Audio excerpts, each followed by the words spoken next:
So I travel around the world to encourage people to understand the importance of yoga, especially Bhakti yoga, which I think is a discussion tonight. Good night.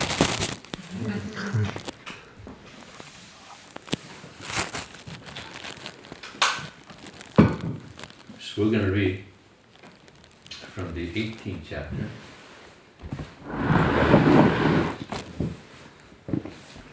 That explains about Bhakti yoga. Does that sound like a good thing? Yeah. So Krishna says, Bhaktya mam avijanati yavanyas chasmi tatvata tato mam tatato yadva vishite tadanantara. He says, one can understand me, as I am, as the Supreme Personality of Godhead only by devotional service. And when one is in full consciousness of me, by such devotion, he can enter into the kingdom of God. Commentary. The Supreme Personality of Godhead, Krishna, and his plenary portions cannot be understood by mental speculation, nor by the non-devotees. If anyone wants to understand the Supreme Personality of Godhead, he has to take to pure devotional service. Pure devotional service means bhakti. Under the guidance of a pure devotee. Just like anything, you want to be an engineer, you want to be a doctor, you want to be a professor of something, you learn from somebody. There's a professor, so the guru, he's a professor also. He's teaching about bhakti, about yoga, meditation, all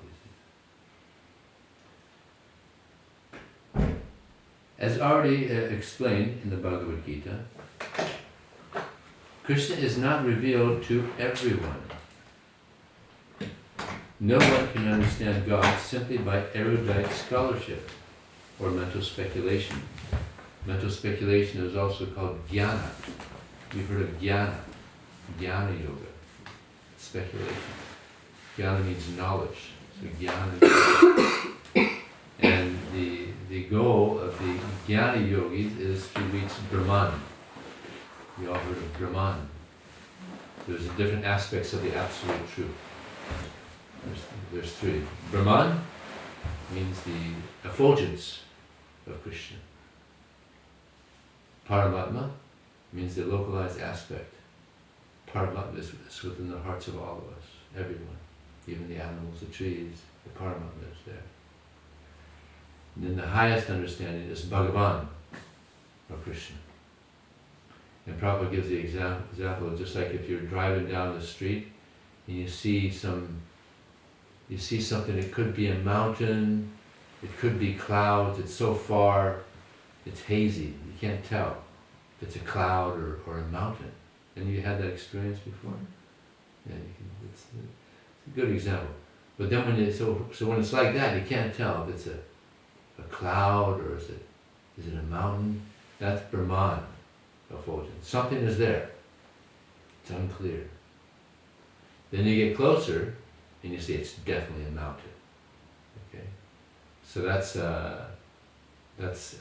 Ashtanga yoga. So there's Jnana yoga, Ashtanga yoga, and then Bhakti yoga. Then you actually get in the mountain and you see all the variety. You see the birds, you see the trees, and you see the animals, and you see the rivers. You see the variety. Right? So that's the highest. That's Bhagavan realization. Not easy to get there, but possible. Okay, continue here. No one can understand God simply by erudite scholarship or mental speculation. Only one who is actually engaged in Krishna consciousness and devotional service can understand what Krishna is. University degrees are not helpful. So, devotion is something that everyone appreciates.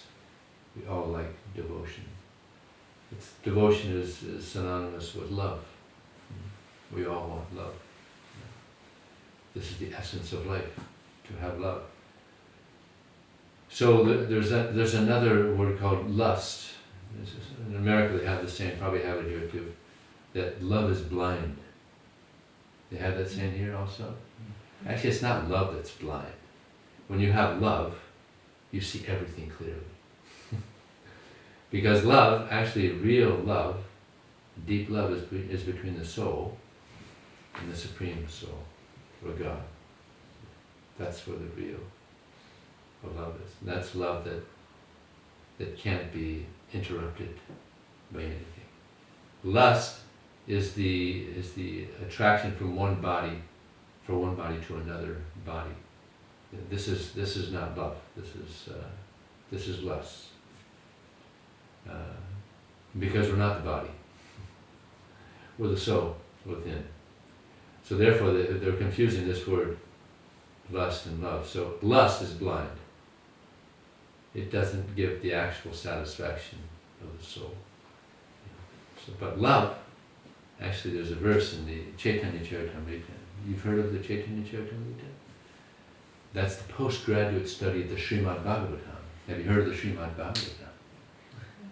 Yeah. Srimad Bhagavatam is the postgraduate study of the Bhagavad-Gita. It consists of 18 volumes, this size. A lot of nice knowledge in there. So Chaitanya Charitamrita is 9 volumes this big. A lot of nice information. So in this Chaitanya Charitamrita it's stated, Atmendriya Priti Vachitari Pavikam, Krishnendriya Priti Ichadaya Premana. That love means to satisfy the senses of Krishna. God has senses. He's a person. Now some people think, well, why does God have to be a person? They think, well, if God's a person, then he'll have imperfection, because we're all persons, we have our imperfections. So God, he can't be a person, it's just energy. But no, God, he's a supreme person, and he has a transcendental body, which consists of eternality, knowledge, and bliss, which we also have, but to a smaller degree. So he's a person, he has a body. And when one is very, very developed in devotional service, you can see God. Actually, it's natural for us to see God, because we're all part of God. Just like it's natural for you to see your father, your mother, your brother, your sister, it's natural. So Krishna, he's everyone's father. So it's natural that we see him. And we can, once we develop this love for Krishna. And because we don't have this love, we have this lust, it's kind of like a disease. And because we're diseased, we can't see. Just like if you get cataracts in your eyes, you can't see properly. So we have these material desires are like cataracts in our eyes, so we can't see this, we can't see Krishna. You see, Krishna is known as the most subtle. You understand the word subtle? Subtle, do you know this word? Yeah. Krishna is very subtle. And this is why we can't see him. He's here, actually. He's here. He's listening. He sees us. He's watching us. He's everywhere. But he's subtle. Sometimes people, they say, well, I don't believe in God because you can't see him. I don't believe in the soul. You can't see the soul. There's so many things that we can't see, but we know they exist. Just like all of us have thoughts. Has any of you ever seen a thought? You can't see thoughts because they're subtle. In between us, there's air. We can't see the air. It's subtle. No one has ever seen the atom. But we know there's atoms, but you can't see it. It's subtle. So there's gross energy, like this body, the floor. You can see these things. Subtle energy, you can't see, but they exist. So many subtle things like emotions. We all have emotions. No one's ever seen an emotion. You see the result of emotion right? Anger or greed or something. But you don't actually see the energy, emotion. So there's subtle things that we can't see. But although Krishna is the most subtle, if we develop love for Krishna, then he reveals himself. And you can see Krishna. And he's very beautiful. All the beauty that we've seen in the world, sunrises, sunsets, beautiful birds, beautiful, so many beautiful things. And you live here in the nice nature, so many beautiful things, yeah. So where is all this beauty coming from? From Krishna. Very, very beautiful, extremely attractive. So this is the one of the natures of Krishna, very beautiful. And the more we connect to Krishna, we become very beautiful. Just say generally old people are not very attractive, generally. 70-year-old people, 80-year-old people. But our founder Acharya, Srila Prabhupada, very attractive, very beautiful, because he had this energy, this amazing, overwhelming spiritual energy that is just very attractive. And therefore there's tens of thousands of pictures of Prabhupada, because everybody wanted to have a picture of him. Very beautiful. So we become beautiful by qualities. Just like there might be a very attractive lady, like let's say Miss Universe, very beautiful. The men are just like drooling over, so beautiful. But if she's very envious, very selfish, very greedy, cruel, rude, just mean, then because of those qualities, no one's going to be able to hang around her too much. Because nobody wants to be around people that are mean, and selfish, and just nasty. And even though she's Miss Universe, so beautiful, if she has bad qualities, eventually, you just want to get away. On the other hand, there may be someone who's very homely, not very attractive, but has wonderful qualities, very friendly and kind, good sense of humor, and just goes out of the way to help people. People like that, we have a tendency to want to be around, right? Even though they may not be very attractive. Right? So it's the qualities of a person that make one attractive. And Krishna, he has unlimited, wonderful, wonderful qualities. And each of these qualities are just, they reach to an unlimited degree. And the one quality of Krishna that stands above all the other qualities is his compassion.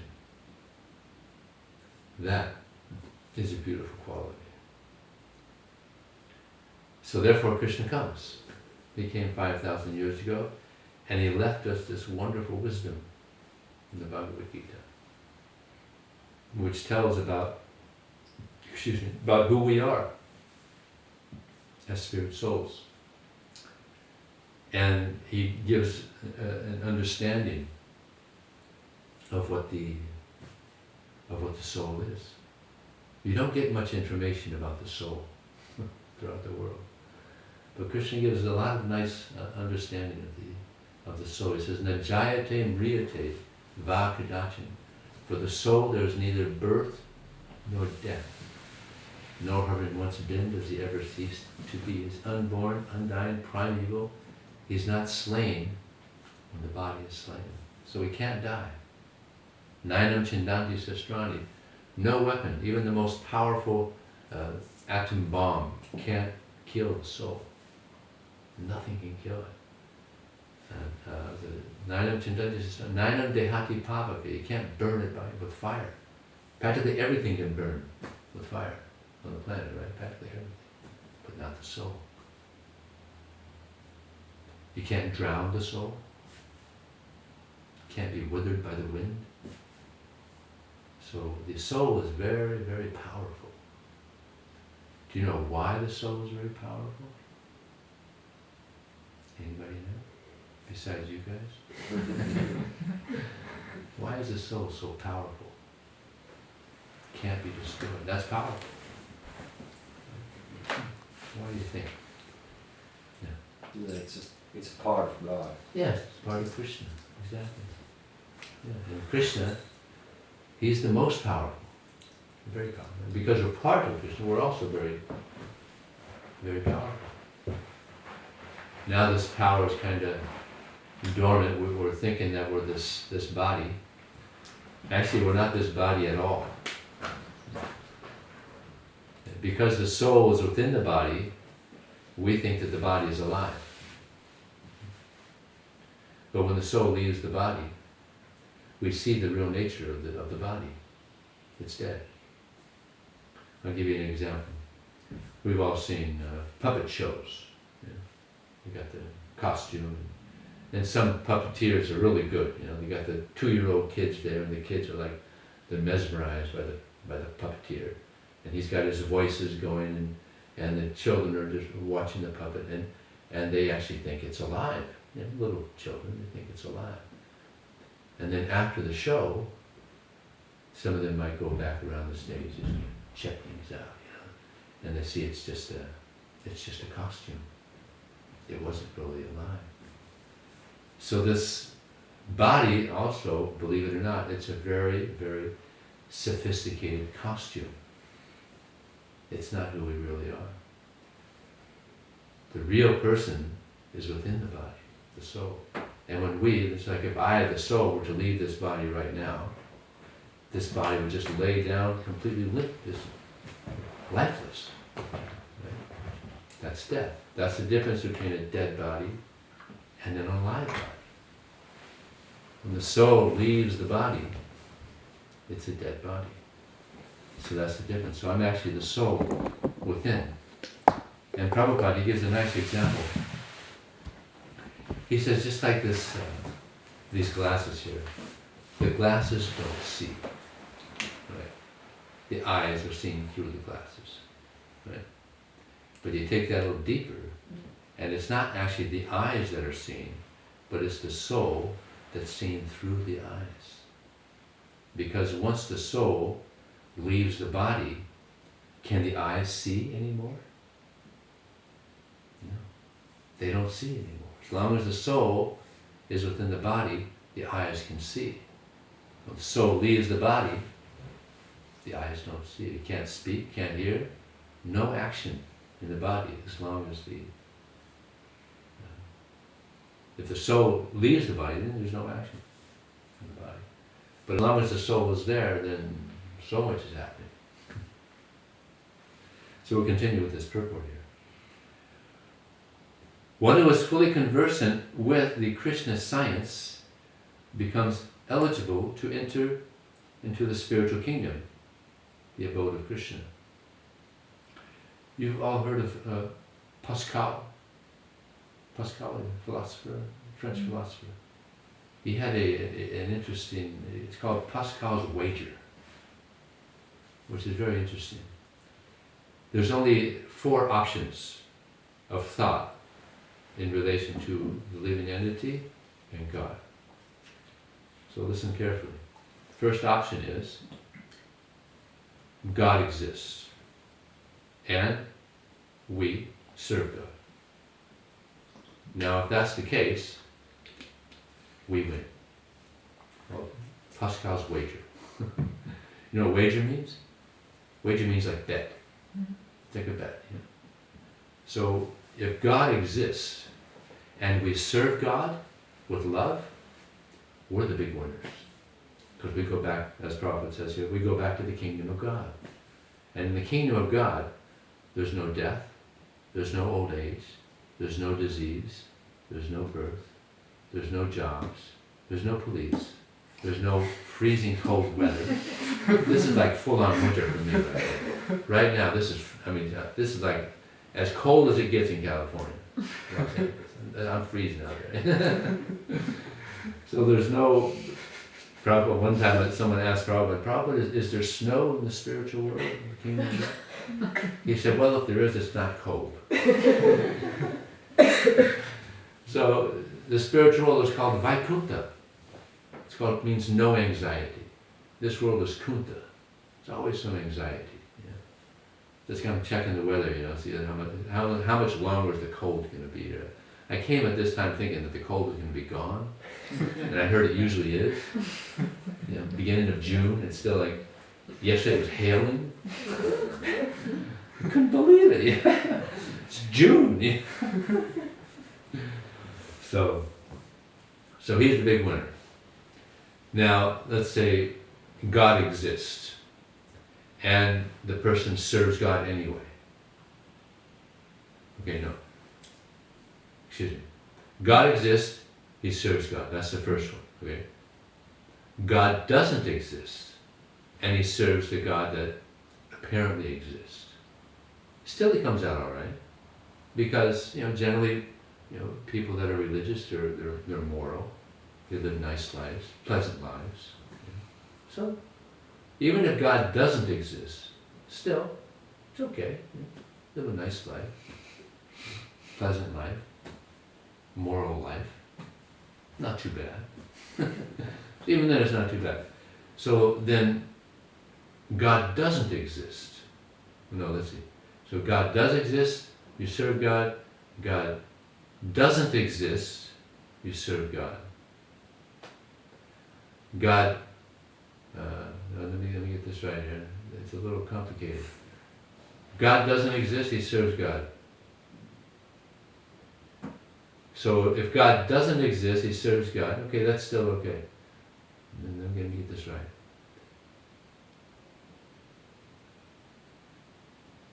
Oh, now the atheist. Let's say that there's a God, but he doesn't serve God. He's in big trouble.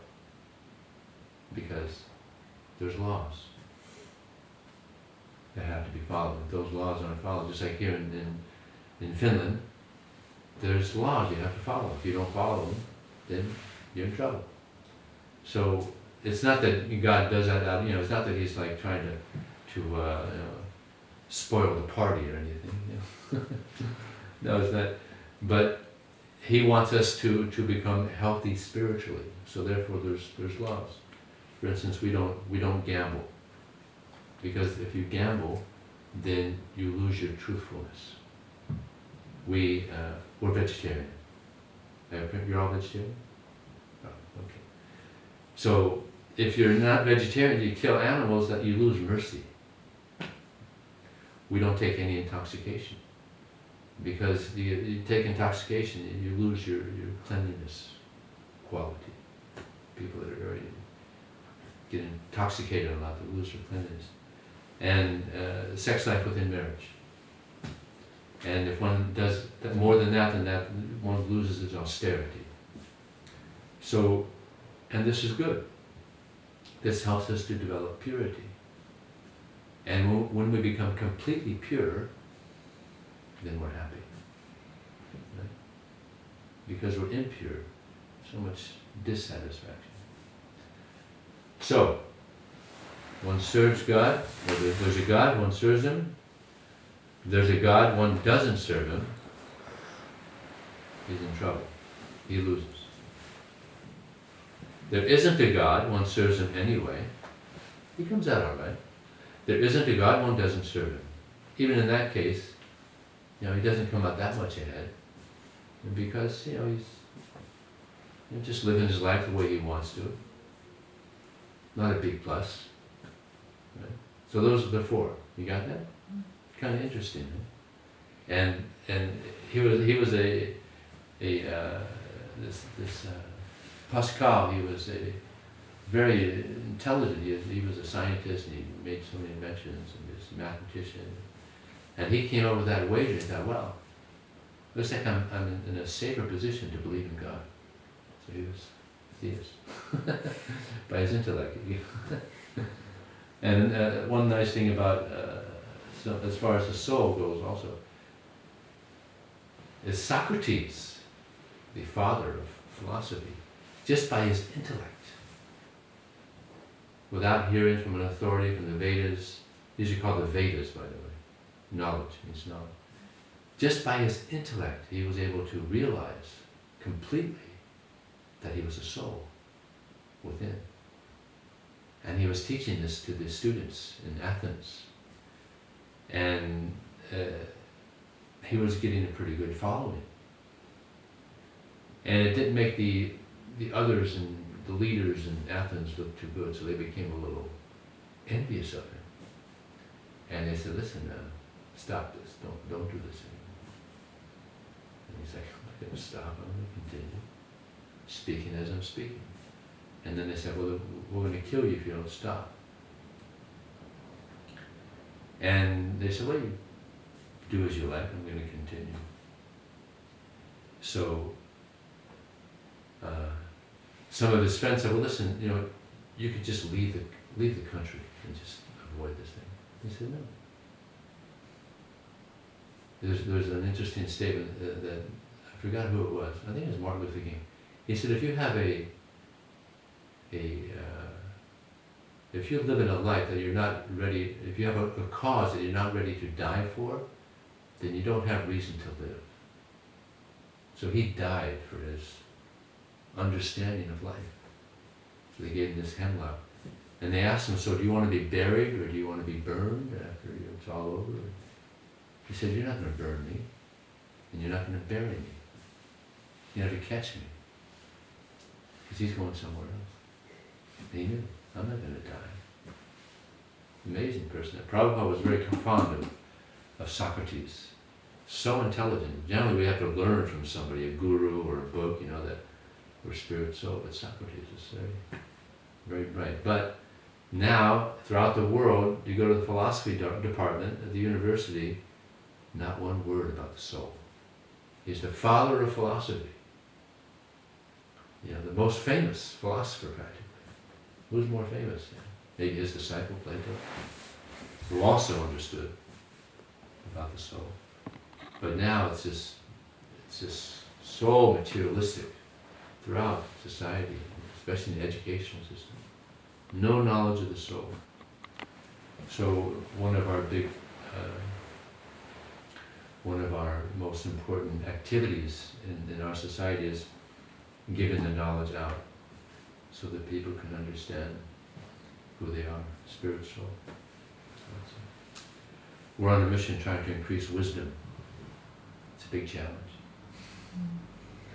Not easy. People are so much, now the internet has captured everybody's attention now. So, but anyway, some people are appreciating. One nice young man came to our temple today, actually. He got a Bhagavad-Gita some time ago. He read it, and he was very impressed, so now he's coming to the temple. Yesterday we went to a mall. Or no, we went to the railway station. And many of us were distributing books in the railway station. And many nice people took books. I got an email from one of them today saying, I've already started reading it, it's good stuff, thanks a lot. Just wanted to connect, if I have a question, maybe I can write it in. So I'm like, yeah. So people are searching for the truth. So, and it's rare, actually, for someone to desire to know the truth, just like all of you are. You're very rare. You're special souls. Because you want to know, who am I? What am I? What is this? What is this Bhakti Yoga? What's it about? It's very good. Krishna says in the Gita, Manushyanam Sahasreshu, out of many thousands and millions of persons, one may endeavor to understand the truth. And if thousands of those, hardly one understands me completely. So it's very rare to desire to understand the truth. So you can pat yourselves on the back. So, continuing with this. It's quite interesting, actually. Brahman does not mean that one loses his identity. Devotional service is there, and as long as devotional service exists, there must be God, the devotee, and the process of devotional service. Such knowledge is never vanquished, even after liberation. Liberation involves getting free from the concept of material life. In spiritual life, the same distinction is there. The same individuality is there. But in pure Krishna consciousness, sometimes people, they want to get free of their individuality and merge into the void. Any you ever heard that before? Let's become free of our individuality. No, we'll always be persons. We can't get rid of that. Or sometimes people meditate to get free of desire. Maybe some of you heard that before. Meditation means getting free of desire, but you can't get free of desire. The nature of the soul is that we desire. You can't get free of desire. Even the desire to get free of desire is a desire. Right? You can't get away from it. That's a desire, isn't it? You can't get free of desire. We can become free of material desire, but we should desire to have pure desire. That's what we should desire. And negative desires or negative desires we should want to get free of.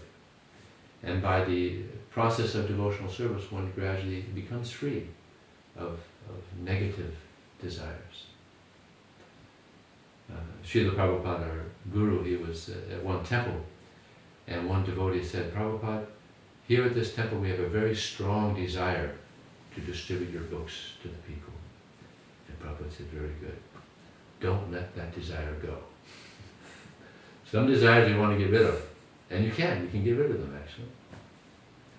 With intelligence, you have to know, this is not very healthy for me, so let me just delete that one. Yeah. There's a verse in the Bhagavad-Gita, one of my favorites. Apoyamanam vachalapatishnam samudam bhava pavasanti tadvat kaminam pravasanti sarve sasanti bhava kama. One who is not disturbed by the incessant flow of desires, which enter like rivers into the ocean, which is ever being filled, but which is always steady, alone achieves peace, and not the person who strives to satisfy such desires. So many desires will come. Some of them will be good, some will be bad. So those bad desires, just let them go. The good desires, keep them. Yeah. It's a matter of practice and prayer, actually. Bad desires come, we pray, Krishna, please, free me of these desires and fill me with pure desire. And the example is very interesting. Just like here in Europe, they have so many rivers. I think the Danube is the biggest river in Europe, something like that. I think, yeah.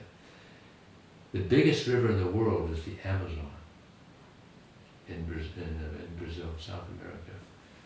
This river is so big that you could be standing on one side, on the bank of one side of the river, and you look to the other, you can't see the other side.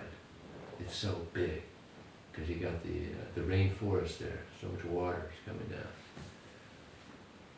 And I looked it up, and it said even it's so big, the river is so big, there's waves coming off the river, and when the waves of the river hit the waves of the ocean, you could hear it from kilometers away.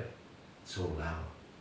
You imagine thousands and thousands of tons of water is going down this river, and then you got the Nile River in Africa, the longest river, and in America we've got the Mississippi River.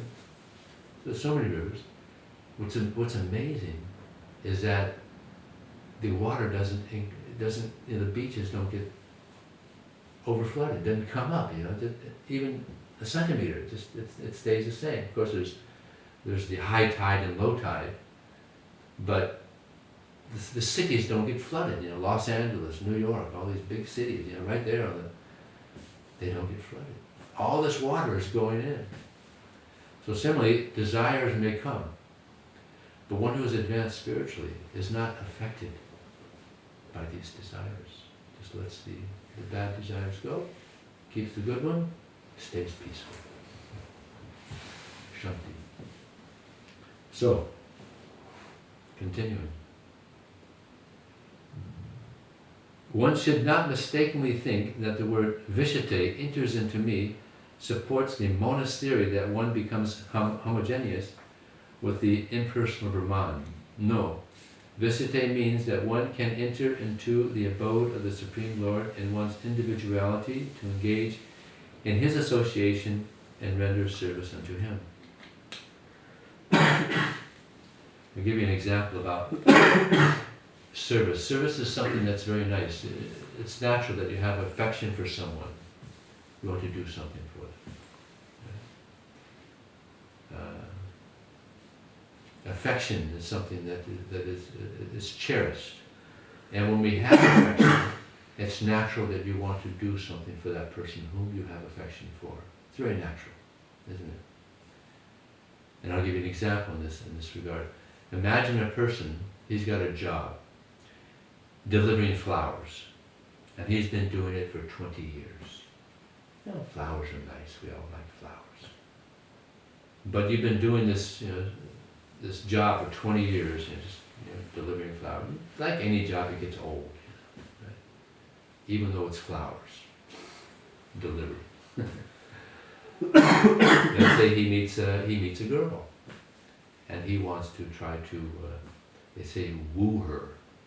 You heard this? He wants to try to get a relationship going. So he's thinking, well, what can I do to let her know that, first of all, I exist, and then maybe try to get a relationship going. And he's thinking, flowers. All the women like flowers. So I'll bring her flowers. And he gets a nice big bouquet of flowers. He knows about flowers.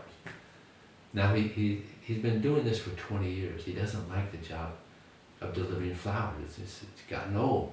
But in this instance where he's bringing flowers to someone whom he wants to have a relationship, the consciousness is completely different. Now he's into it. He likes bringing flowers to this person whom he wants to have a relationship with. Whereas the other times, it's just making money. It's just completely different, isn't it? Completely different mentality because of the consciousness. So when we have the consciousness of desiring, once we actually understand how wonderful Krishna is, then we'll want to have a relationship with him. Because Krishna actually, he's the coolest person. He's really cool. He's really compassionate, he's really nice.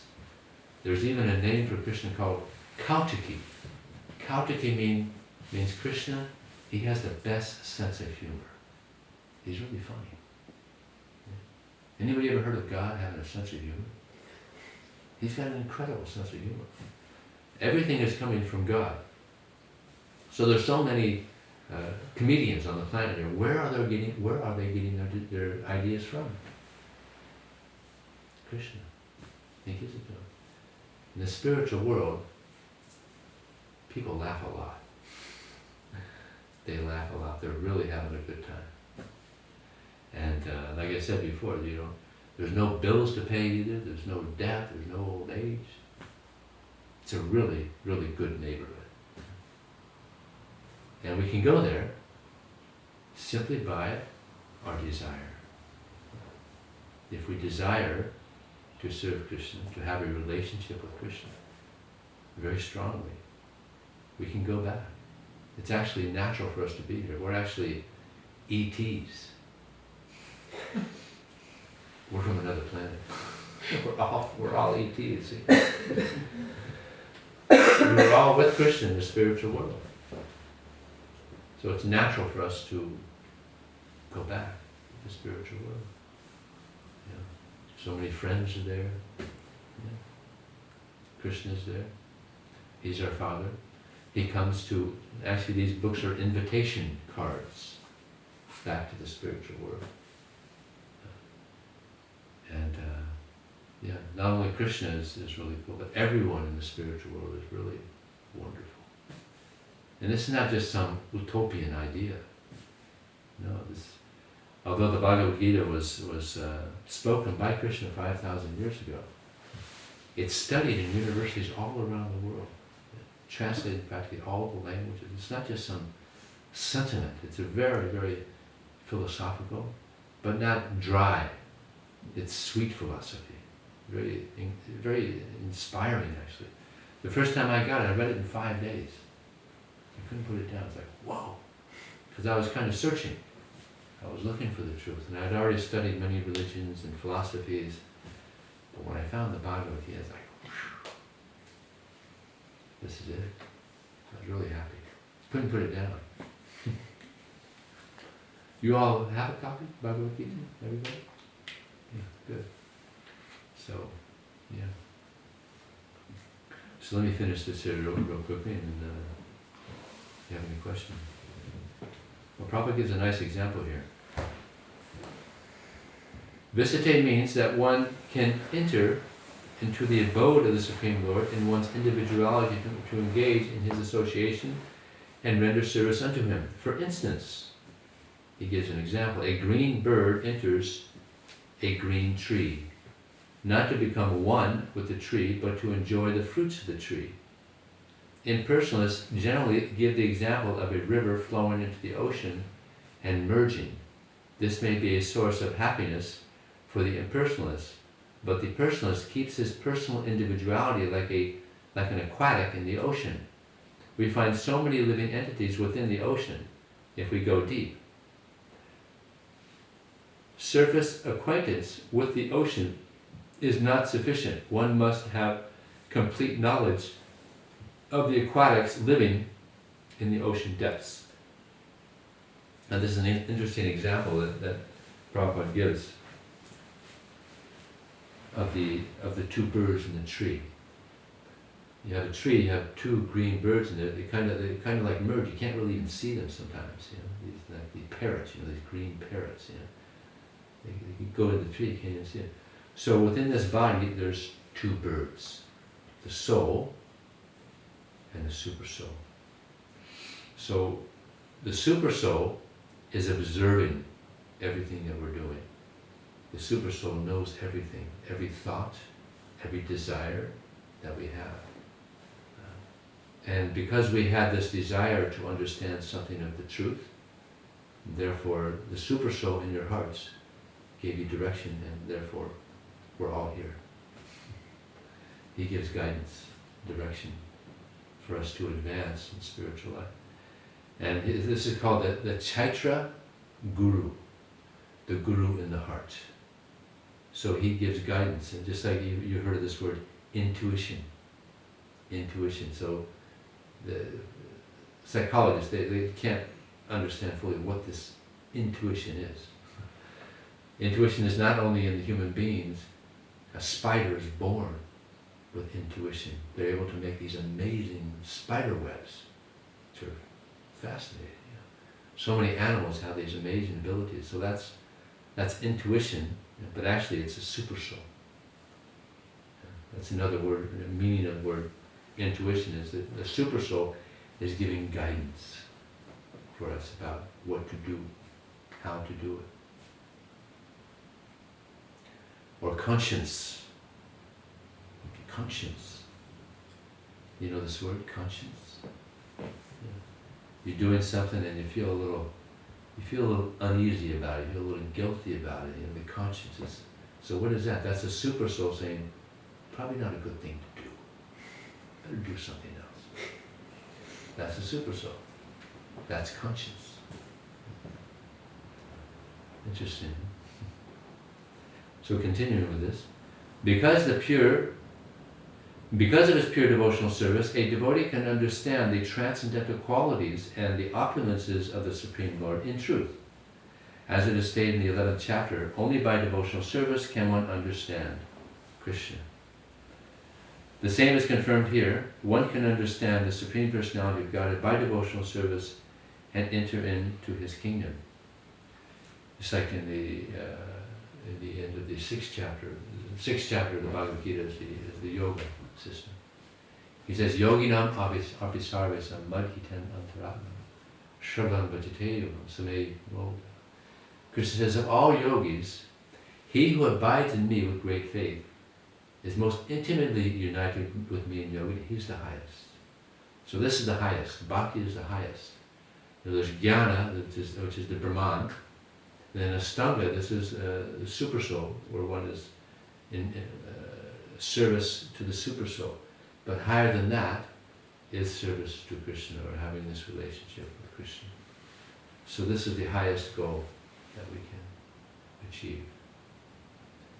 And even in the process of achieving this goal, it's very nice. We do a lot of meditation. All of us, we do this. We do a meditation about 2 hours a day, this Hare Krishna mantra. It's a very nice mantra. It's called the mantra of deliverance, the Maha mantra. There's many mantras. So there's a statement in the Vedas, Kaler doshanid he rajan asti he kamahangan kirtana deva Krishna sa mukta sangha paramrajat, that in this age of Kali, are you familiar with the age of Kali? This is the age of quarrel and hypocrisy. Right? The epitome of that is probably our president now in America. Quarrel and hypocrisy. So this age of Kali is filled with many faults.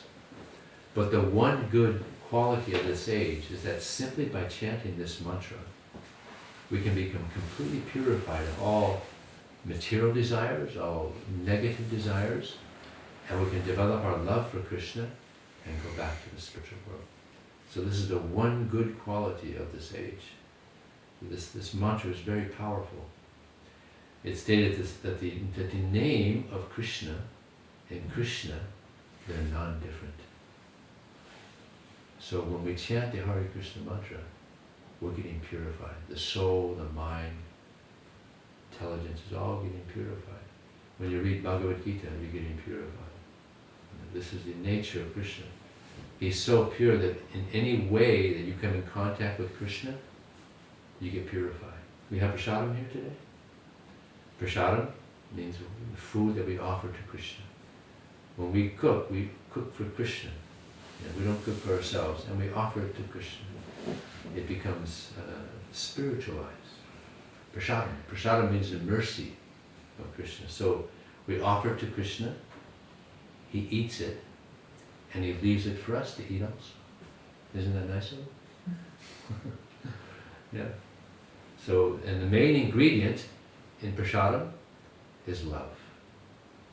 Everything we cook, we're cooking it with love for Krishna. So love is the main thing in everything. We try to chant the names of Krishna with love. We try to hear this knowledge with love for purification. Because Krishna, he is so pure, and he likes us to also become pure. And he comes to help us become pure. And if we take advantage of this knowledge and of this chanting and prasadam and everything, then we'll become pure. And then we made it. When we're completely pure. Okay, do any of you have any questions or comments? Any realizations? Any deep spiritual realizations? Any of you have? You want to share with us? Come on, don't be shy. Come on. You have some understanding that we're different from the body? Yes, sir. Very good. Yeah. The body's going to die. And we're the architects of our future. According to how we live this life, we're creating our next life. So we can go back to the spiritual world, or we can continue on in this material world. Yeah. So, how one can start Bhakti Yoga process? You have some tips to share? How can we begin? Well, this is a good start. Chanting the names of Krishna, reading spiritual books, associating. In Brazil they have a saying that you tell me who your friends are, and I'll tell you who you are. You can tell a person by their friends. Birds of a feather flock together. To associate with other people that are spiritually minded helps us to go forward. If we associate with people that that aren't interested, that are more interested in just material life, then that could be a cause of our going kind of backward. Association is very important. In the Chaitanya Charitamrita, it's described that there's 5 things that are most important for our advancement in spiritual life. Sadhu Sangha, Nam Kirtan, Bhagavad Shravan, Mathura Va, Sri Mathura, Shridhaya Seva. First one is Sadhu Sangha. Sadhu Sangha means association. To associate with sadhus. Sadhus means people that are interested in advancing in spiritual life. So in one sense, because all of you are interested in spiritual life, you're sadhus. You're sadhus because you have that interest. Like I said before, it's very rare for someone to desire to understand who we are, who God is, how to go to God. So that's a sadhu. So we should associate with like-minded people that are interested in this. Then you go forward. So sadhu sangha nam kirtan. Nam kirtan means chanting the names of Krishna. We were just chanting the mantra here together. We're going to do some more, I think. Yes, I think too. I think if I can stop blabbering here. Yeah. So, to chant the names of Krishna is a very, very powerful way to advance in spiritual life. Because again, the name of Krishna and Krishna are not different. We associate with Krishna by chanting the names of Krishna. We get purified. We may not notice how we're getting purified. Just like when we eat, we may not know how everything is going on in our body. You know, how the vitamins are being distributed and the food is being digested. You know. Do you have any doctors here? Yeah, if we're not, we don't know how it's all happening, but it's all happening, very nicely. So similarly, we may not know how it's happening by chanting the names of Krishna, but believe me, it's happening. Because I see it. I've been now a monk for 39 years, chanting this mantra, and I've met so many people, so many sadhus, and I've seen them go through wonderful changes in their consciousness, in their life. It's just miracles, I mean, just miracles. Amazing. So, yeah, it happens. Chant. We have a saying, chant and be happy. So, to associate with sadhus, to chant the names of Krishna, sadhu sangha nam, Bhagavad Shravana, to hear from the Vedas also helps us. We have another book called the Srimad Bhagavatam. I mentioned that earlier. It's amazing. 18 volumes this big, and so much wonderful information about Krishna, about the soul, and sadhus. Amazing stories of great sadhus. They're just like amazing. So I've read all those volumes about 5 times. I've gone through. When I finished, I just started reading it again because it's so nice. Reading these books are just amazing. So sadhu sangha namkir bhagavad shravan mathura vas, to live in the holy places, also helps us. Because in the holy places there are sadhus. We associate with the sadhus.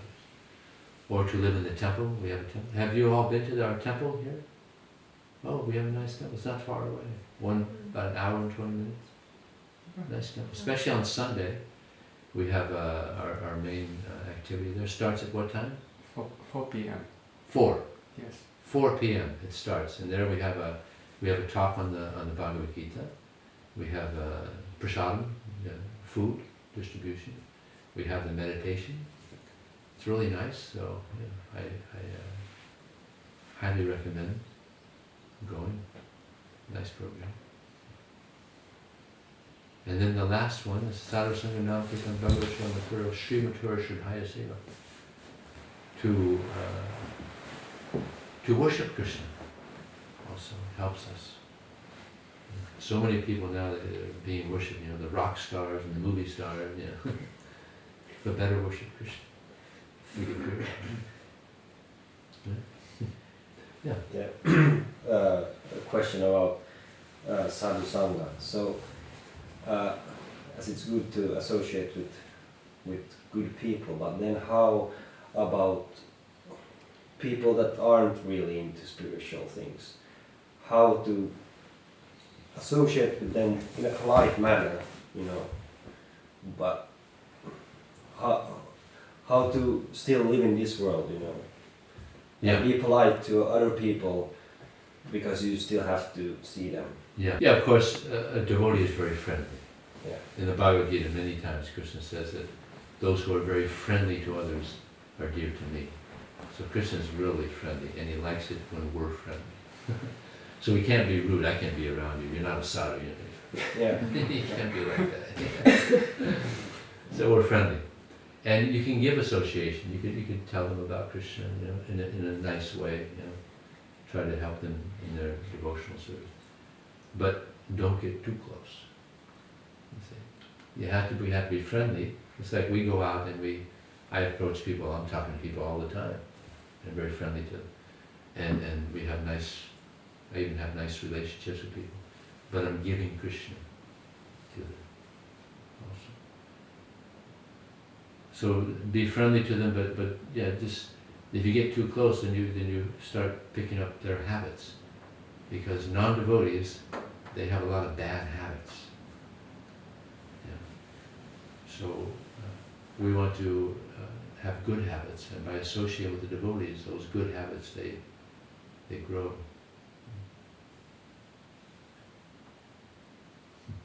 Is that okay? Yeah, it's just difficult. It's difficult, yeah, it's not easy, because you probably have friends that you know before you got into this, right? So they may not understand what you're going to. Yeah, But friends. you know, George Harrison, he was a Hare Krishna. Yeah.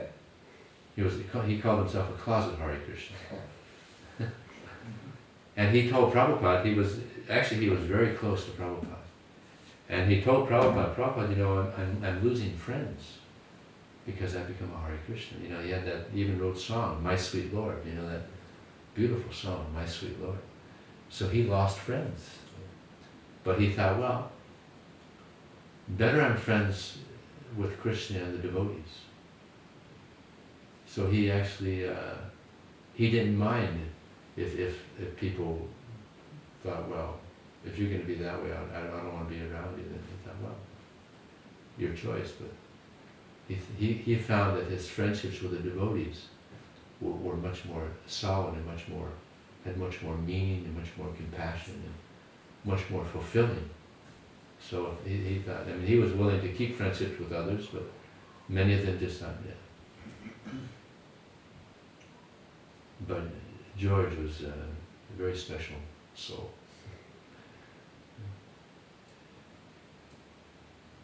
Any other questions or comments? Okay, so maybe now we can have some more meditation, chanting. We can ask Gopinath Prabhu. Gopinath Prabhu on täällä. On Alteri Suomesta. His name is Gopinath. Gopinath. Gopinath means the Lord of the Gopis. And Gopinath Das. Das. And this is Gopal Krishna. Have you all met Gopal Krishna? All of you have met him already? He's a regular. He's a regular. Okay. I live mostly abroad. I spend my winters in Mayapur and most of the summers in. Well, you're here now. You're here in the winter.